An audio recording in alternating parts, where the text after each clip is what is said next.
High security zone చుట్టూ ఉండే ఇళ్ళు అపార్ట్మెంట్స్ కూడా హై సెక్యూరిటీ జోనే. ఏ ఇంటి దగ్గర చూసినా పదుల సంఖ్యలో సెక్యూరిటీ పర్సన్స్ ఉంటారు. చీమ చిటుక్కుమన్నా తెలిసిపోతుంది. అలాంటి హై సెక్యూరిటీ జోన్లోకి అగంతకుడు చొరబడ్డమే కాదు, కనీసం సమీపంలో కూడా రాలేడు. మరి అలాంటి హై సెక్యూరిటీ జోన్ ఉన్న ఇంట్లో సైఫ్ అలీ ఖాన్పై దాడి చేసింది ఎవరు? నిజంగానే చోరీ కోసమే సైఫ్ ఇంట్లోకి దొంగ చొరబడ్డాడా?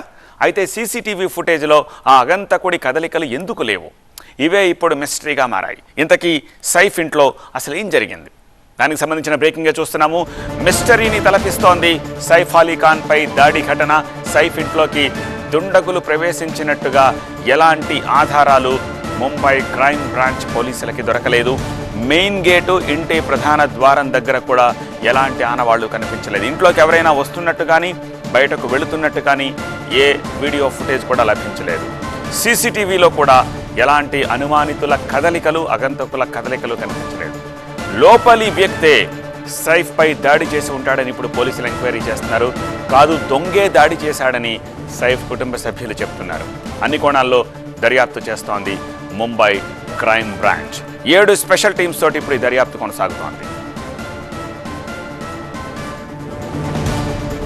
సైఫ్ అలీ ఖాన్ దాడి ఘటన మిస్టరీగా మారింది. సీసీ ఫుటేజ్లో అగంతకుడి జాడ కనిపించకపోవడంతో అన్ని కోణాల్లో కూడా దర్యాప్తు చేస్తుంది ముంబై క్రైమ్ బ్రాంచ్ పోలీస్. మరి దుండగుడు ముందే లోపలికి వచ్చి నక్కాడా?